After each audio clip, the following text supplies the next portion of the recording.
नमस्कार मेरे कुछ कही और कुछ अनकही के श्रोताओं। आज मैं एक ऐसी विदाई का वर्णन आपको सुनाने जा रही हूँ जो 1958 में मेरे पिता द्वारा लिखी गई थी। उस समय कैसे होती थी विदाई, क्या भाव पापा के मन में थे, क्या मम्मी के मन में, उस सब का बहुत सूक्ष्मता से वर्णन किया है मेरे पापा ने। वैसे मुझे पता नहीं था कि मेरे पापा इतना अच्छा लिख लेते हैं। ये तो उनके कहीं किसी पुराने सामान में उनके लिखे हुए ये 10-15 पेज मुझे मिले, और जब मैं इसे पढ़ने बैठी तो ऐसा लगा जैसे आँखों के आगे पूरा सजीव चित्रण हो उठा हो उस प्रत्येक पल का। तो सुनिए उनके द्वारा ही लिखा गया उनकी विदाई का वर्णन। ये पापा ने 8 फरवरी 1958 में लिखा गया है, 8 फरवरी 1958 में। शाम के लगभग 5 बजे होंगे। सब बाराती बस में बैठ चुके थे। नीचे केवल मैं, मेरे पिताजी, भाई, ससुर व उषा के मामा जी श्री जगदीश प्रसाद ब्रह्मचारी खड़े थे। मामा जी मुझे अपना परिचय देने में विशेष रुचि ले रहे थे कि हम दोनों एक ही नाम राशि हैं, और मज़े की बात यह है कि उनकी धर्म पत्नी का नाम भी उषा ही है। अजीब आश्चर्य में पड़ गया कि नाम तो एक था ही साथ पत्नियों का भी नाम मिल गया। खैर, इसी दौरान में मैंने कहा कि ये तो और भी अच्छी बात है कि मामा जी ने मुझे बीच में ही टोक कर कहा कि तो अब आप जोड़ी सहित गोरखपुर आइएगा। ब्याह शादियों में तो ऐसे ही मुलाकात होती है। इस दौरान में मेरे पिताजी व ससुर महोदय के बीच में आपस में क्या बातचीत हो रही थी मुझे नहीं मालूम। हाँ, बात बहुत धीरे धीरे और गंभीरतापूर्वक हो रही थी कि मैंने अपने ससुर देव को कहते सुना कि तो विदा करने के लिए वो अपनी बात पूरी भी नहीं करने पाए थे कि पिताजी ने बीच ही में उत्तर दे दिया कि जब आपको सुविधा हो तभी बच्चों को विदा कराने के लिए भेज दीजिएगा। शायद ससुर देव, जिन्हें मैं अब चाचा जी कहता हूँ क्योंकि उनके सभी बच्चे उन्हें चाचा जी कहते हैं, का मतलब लड़की को जल्दी ही विदा करा के लाने से था, क्योंकि ये उनके घर में बहुत अरसे के बाद पहली ही शादी और सबसे बड़ी लड़की की शादी थी। इसलिए उन्हें अपनी बेटी की विदाई सबसे अधिक खल रही थी। परंतु सब बातों को धैर्यपूर्वक सोचने के बाद और अपने समधी के दिल का भी ख्याल रखते हुए कि कहीं समधी की भावनाओं को ठेस ना पहुंच जाए और वो कन्या पक्ष की बात को गिरा दें, सकुचाते हुए कहा कि तो बच्चों को 12 तारीख को विदा कराने के लिए भेज दूं। पिताजी ने चाचा जी का मान रखने के लिए बहुत ही धीरे से सादगी से हाँ कहा। हाँ है तो 12 तारीख ठीक, या और उससे पहले हो सके तो भी मुझे कोई ऐतराज़ नहीं है। बात यह है कि मैं छेता निकलवाना भूल गया। छेते का कोई ख्याल ही नहीं रहा और पिताजी ज़मीन की शांत मुद्रा में सोचने लगे। इधर चाचा जी असमंजस में पड़े कि इससे भी और जल्दी क्या हो सकता है। वहाँ पर सब रस्मों को अदा करना व दहेज का दिखाना भालना भी तो होता है। कि पिताजी ने कहा कि पंडित जी, आपने तो छेता निकलवाया होगा और इससे पहले का नहीं सूझता तो है, लेकिन इससे जल्दी आप क्या करवा पाएंगे। वहाँ भी तैयारी होती है, दिखाना भालना होता है। पिताजी ने हाँ में हाँ मिलाते हुए वही सादगी से धीरे से कहा, होता तो है, लेकिन वहाँ सब हो जाएगा, वहाँ हम सब दम में करा लेंगे। और फिर धीरे से बात कह दी कि परसों पल्ले दिन का ही छेता सूझ जाता तो अच्छा ही था। खैर, हम घर जाते ही देख लेंगे, पर घर से सूचना भेजने में तो देर हो जाएगी। फिर फ़ायदा ही क्या हुआ। छेते की बात अभी तय हो जाती तो अच्छा था। ये हो सकता है कि हम आज ही रात को घर पहुंचने पर छेता निकलवा लेंगे, और निकलवाना ही क्या, हम खुद ही निकाल लेंगे और फिर तार द्वारा सूचना दी जा सकती है। पिताजी इसी संकट में पड़े हुए थे कि समधी महोदय को उन पर तरस आया और अपने समधी को इस धर्म संकट से निकालने के लिए बोले कि वैसे तो आज से सभी दिन श्रेष्ठ हैं, कभी भी विदा करा के लाया जा सकता है। यदि आप और जल्दी चाहते हैं तो परसों यानी 9 तारीख भी है, मैं बच्चों को भेज दूंगा और 10 तारीख को विदा करा कर ले आएँ। परंतु मैं ये चाहता हूँ कि विदा कराने में देरी नहीं, ताकि सब बच्चे सकुशल समय पर घर वापस पहुँच जाएं। पिताजी ने बड़ी प्रसन्नता से सहर्ष में हाँ मिलाई। बोले, वहाँ से बच्चों को वक्त से ही भेजा जाएगा। ये तो मैं स्वयं भी चाहता हूँ कि बच्चे समय से बेफिक्री से घर पहुँच जाएं, वरना बड़ी फिक्र सी लगी रहती है। और फिर देखा कि पिताजी धीरे धीरे फिर शांत होकर सोचते जा रहे हैं। उनके मन में कोई बात है जिसे वो कहना चाह रहे हैं, पर फिर संकोचवश रह जाते हैं। आखिर कहने में क्या हर्ज है? वैसे तो कल का दिन भी श्रेष्ठ है। आप चाहें तो विदा कराने के लिए कल ही भेज दीजिए। कल शाम को बच्चे पहुँचे और परसों को विदा करा कर ले आएँ। ये दोनों ही दिन श्रेष्ठ हैं, इधर से भी ठीक हैं और वापसी में भी ठीक हैं। मुझे पिताजी की इतनी जल्दी नहीं रुचि। आखिर इतनी जल्दी तो एक दूसरे को समझ भी नहीं पाएंगे, और ना ये भला ही मालूम होता है कि आज रात को पहुँचेंगे और कल लेने वाले भी पहुँच जाएंगे। भीड़ भड़क्का हो जाएगा। लो हो गया बस काम। मैं मन ही मन बातें कर रहा था कि मैंने अपने ससुर के चेहरे की ओर देखा। एक बार उनका चेहरा पिताजी की बात सुनकर कमल की तरह खिल उठा कि आज शाम हो ही गई, परसों उसे आई जाएगी, बस कल ही कल की बात है। परंतु बुजुर्ग आदमियों को सब ऊंच नीच पर विचार करना होता है, और इधर मैं भी मन ही मन मना रहा था कि कोई पिताजी के निश्चय में हस्तक्षेप करे। चाचा जी ने कहा, लेकिन प्रिंसिपल साहब, आप इतनी जल्दी सब कैसे कर पाओगे? एक दिन में आप क्या क्या कर लेंगे? नहीं, वहाँ तो हम सब कर लेंगे। एक दिन एक रात में सब कुछ हो जाएगा। कल ही हलवाई को बुलाकर छाक वगैरह बनवाना शुरू कर देंगे।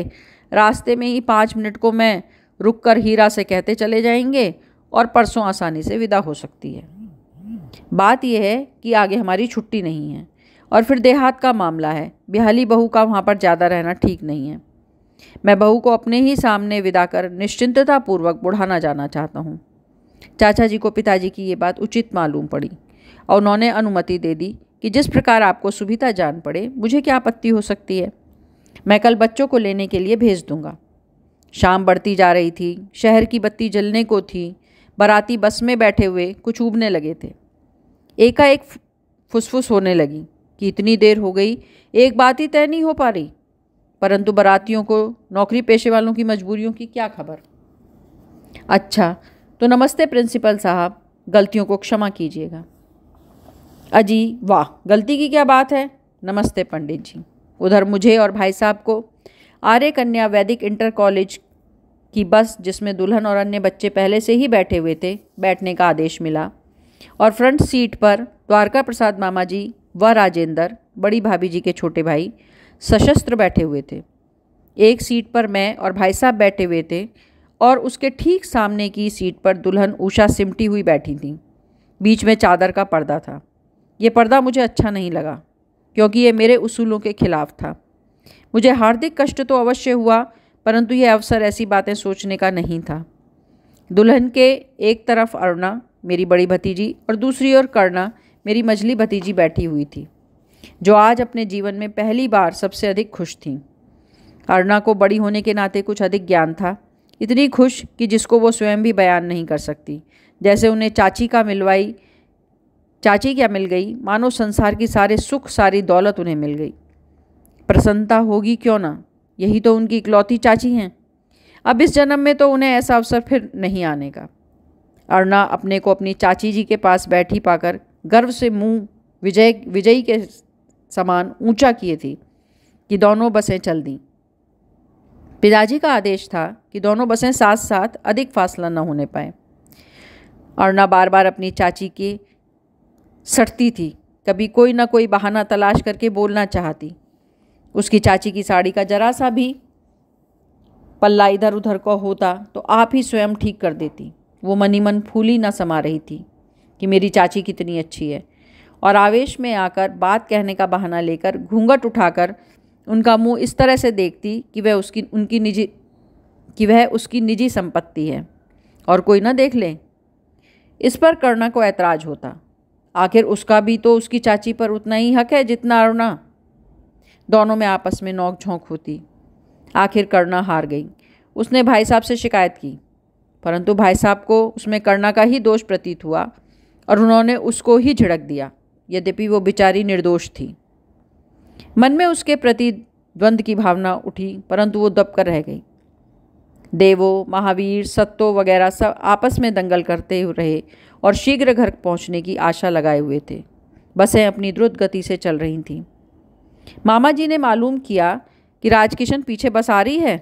शायद अब उसकी लाइट दिखाई नहीं पड़ रही थी।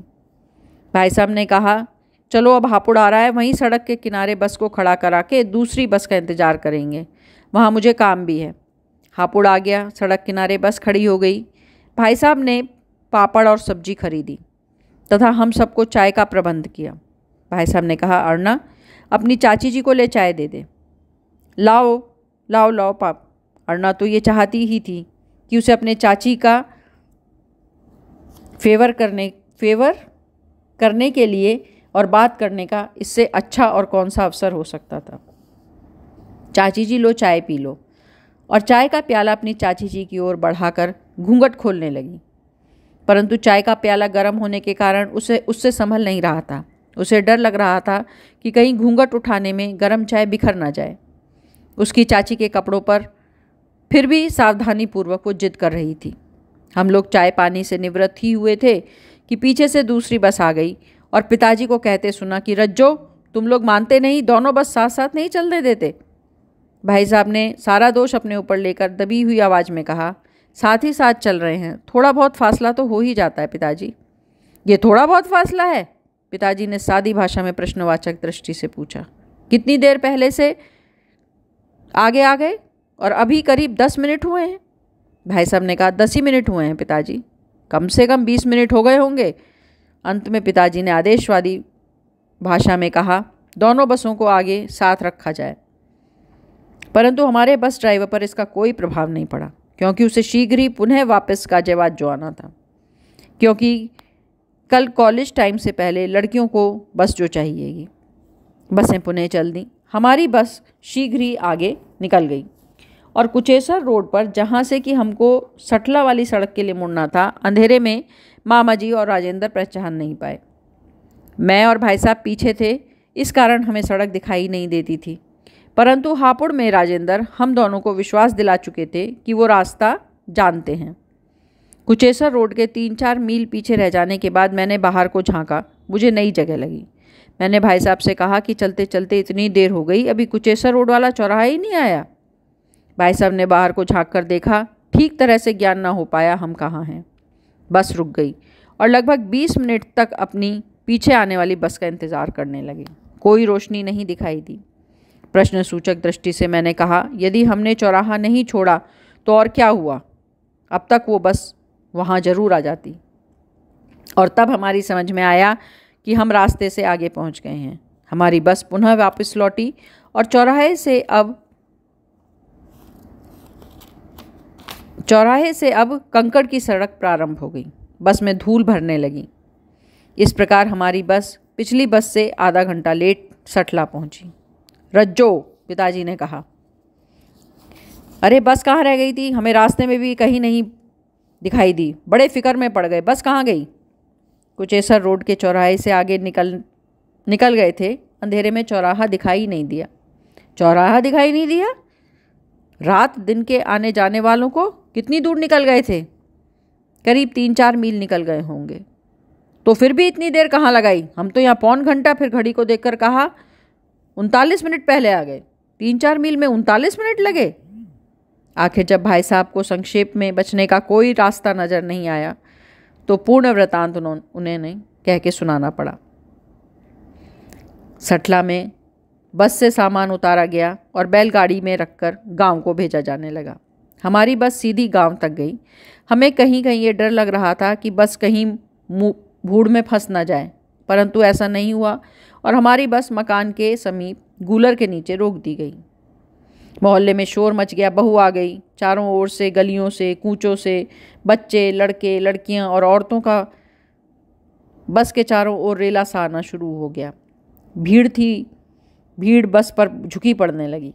मुझे बेचारी उषा पर तरस आने लगा कि उसकी बस के अंदर क्या हालत हो रही होगी। जब हम गांव के रहने वाले बस में परेशान हो गए, मेरे स्वयं सर में तेज दर्द होने लगा, तो वो जो शहर की रहने वाली थी, लड़की है, जो इस जीवन की अभ्यस्त भी नहीं है, उसको क्या हो रहा होगा? कम से कम उसके सर में दर्द तो जरूर ही हो रहा होगा।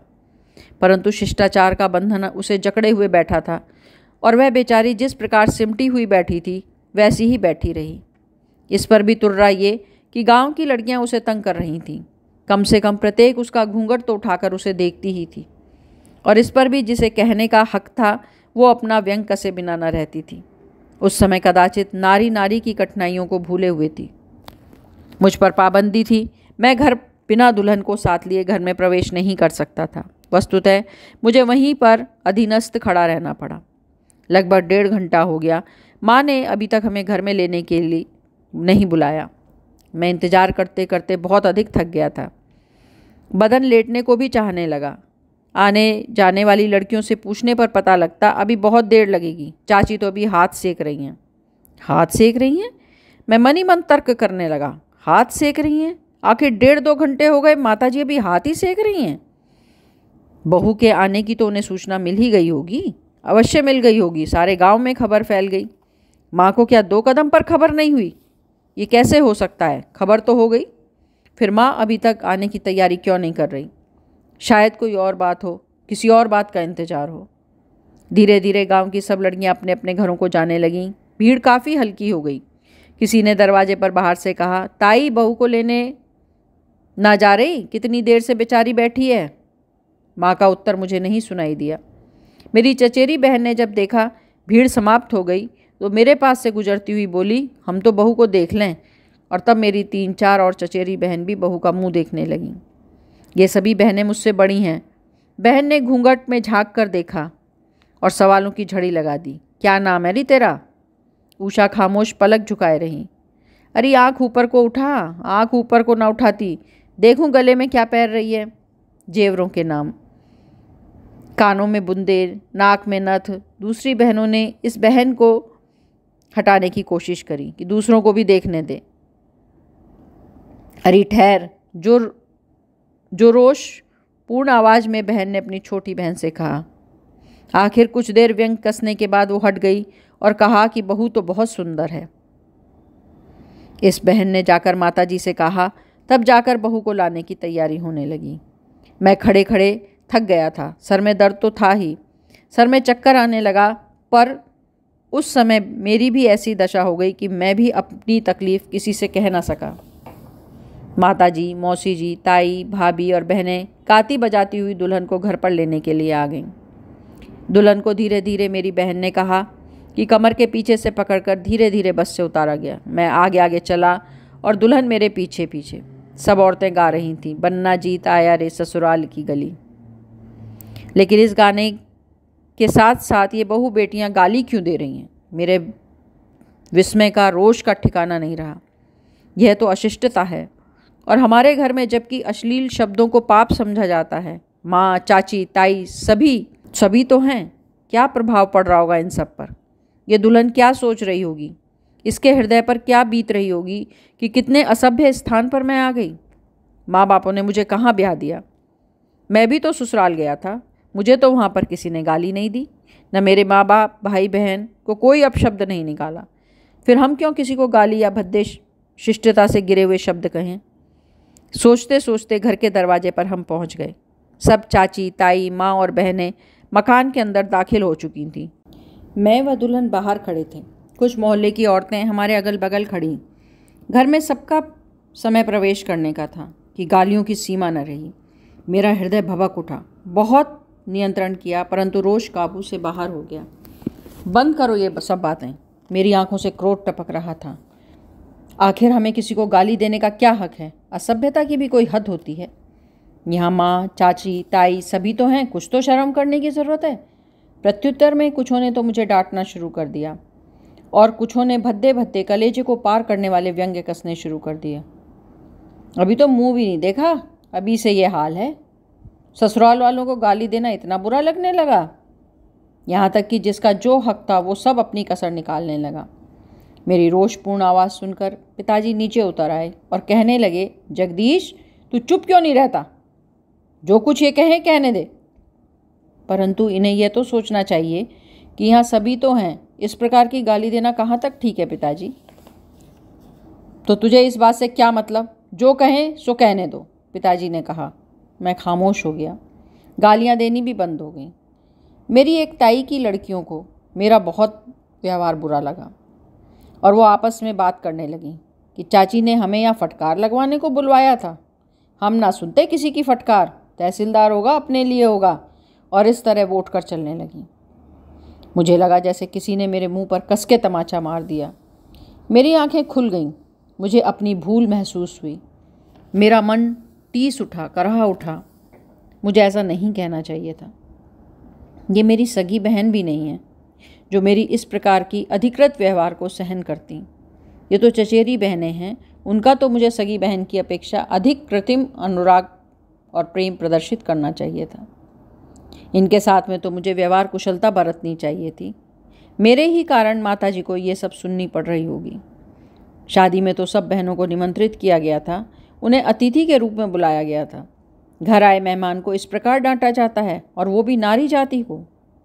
भगवान मुझे माफ़ करना, मुझसे गलती हुई। मुझे ऐसा नहीं करना चाहिए था। मन ही मन मैं भगवान से क्षमा मांग रहा था। प्रवेश द्वार से अंदर कदम रखा। हैं, ये सब क्या? आज मैं दुल्हन को घर ला रहा हूँ, परंतु घर में ये टिमटिमाता हुआ उजाला। आज के दिन तो घर को चिरागों से रोशन करना चाहिए था। लक्ष्मी गृह प्रवेश कर रही है और घर शीशे की शीशियों में मिट्टी का तेल भरकर, ढक्कन में छेद करके, कपड़े की बत्ती जलाकर ये रोशनी करी गई है। ये दीपक की रोशनी है। घर में लालटेनें तो कई देखी हैं मैंने। लालटेन भी वो सामने आंगन में जल रही है, जिसकी चिमनी धुएं से काली हो गई है, और चिमनी भी टूटी हुई है कई जगह से। उसके ऊपर कागज़ की पट्टियाँ चिपका दी गई हैं, और जहाँ चिमनी का कोई भाग नहीं जुड़ा है वहाँ से हवा उसमें जा रही है, जिससे कि लालटेन की लौ तिरछी हो रखी है। एक लालटेन घेर में है और 2 बिना चिमनी की रखी हैं। परंतु माँ को तो मालूम था कि आज बहू आने वाली है, तो क्या बहू के आने के सिलसिले में माँ ने कोई तैयारी नहीं की? तैयारी तो हो सकती थी। माँ चाहती तो किसी को भी, खास तौर पर नवाब या विजयपाल को भेजकर लालटेनों की चिमनी मंगा सकती थी। किराए पे पेट्रोमैक्स आ सकता था। कुछ मामला समझ में नहीं आया। बहू के घर पर आने की किसी के हृदय में कोई उमंग या उत्साह नहीं था। ये तो बहुत बड़ा अपशकुन है, भारी अपशकुन है कि घर में गृह लक्ष्मी प्रवेश करे और घर में अंधेरा। मेरी कुछ समझ में नहीं आया। क्या आज मेरा ही दिमाग खराब हो गया है? और जब मुझे अपने ऊपर काबू ना रहा तो मैं स्वयं ही अपने आप से बड़बड़ाने लगा कि इसीलिए मैं शादी नहीं करना चाहता था। मैं पहले ही ठीक था। और रोष में आकर अनायास ही ये सब बातें मेरे मुंह से निकलने लगीं। तू पहले कैसे रोशनी का इंतजाम करके गया था क्या? माँ ने कहा। मैं यहाँ किससे मंगाती? तू ही एक अनोखा ब्याह के लाया है। दूसरी थोड़ी ही घर में आई थी। पता भी ना लगा कि घर में आई, कहाँ आई और किधर गई। जैसे ये सब कुछ मेरे लिए ही कर रहे हो। मुझे करोगे तुम सर से बैठे। मैं किसी की लिवाई की नहीं हूँ। मेरा कमाने वाला बना रहे, ऐसे तो मैं सुनने वाली की भी नहीं सुनती। माँ चुप हो जाओ, मुझे जाके सो जाने दो। बहुत थक गया हूँ। और मैं ऊपर जाकर पलंग पर लेट गया। लेटते ही शरीर के को चैन पड़ा। अंग अंग से हल्की हल्की टीस निकलने लगी, परंतु दिमाग में शांति नहीं थी। मैंने कुछ खाया पिया नहीं था। लगभग आधा पौने घंटे के बाद चाय आई। चाय तो गुड़ की है। चीनी खत्म हो गई? ऐसा नहीं हो सकता। मौसी जी के लिए तो चीनी मैं बहुत अधिक अलग रखवा कर गया था। मैं कमरे से बाहर आया, भाभी से पूछा, मौसी जी ने चाय पी ली? हाँ पी ली। किस में से? इसी चाय में से। हाँ अभी तो पिलाकर ही आ रही हूँ, भाभी ने कहा। तो क्या मेरे पीछे मौसी जी ने भी खांड की ही चाय पी है? मैं तो पहले ही कहकर गया था कि मौसी जी की चाय का सामान अलग रखा है। शादी में तो हजारों रुपए खर्च हुए होंगे, तो क्या थोड़ी सी चीनी के इस्तेमाल से इस घर में घाटा आ जाता? ज़्यादा से ज़्यादा 10 रुपये और अधिक खर्च करना पड़ता। परंतु ब्याह शादी के रोज रोज थोड़े ही होते हैं। क्या बात है जगदीश? मामा जी ने पूछा। मेरी तो कुछ समझ में नहीं आता मामा जी। मेरी अकल को क्या हो गया है? इस घर में तो अशर्फी लुटे और कोयलों पर मोहर। मामा जी को सब बातें बताईं और वो मेरी बात की भी तायीद करते रहे।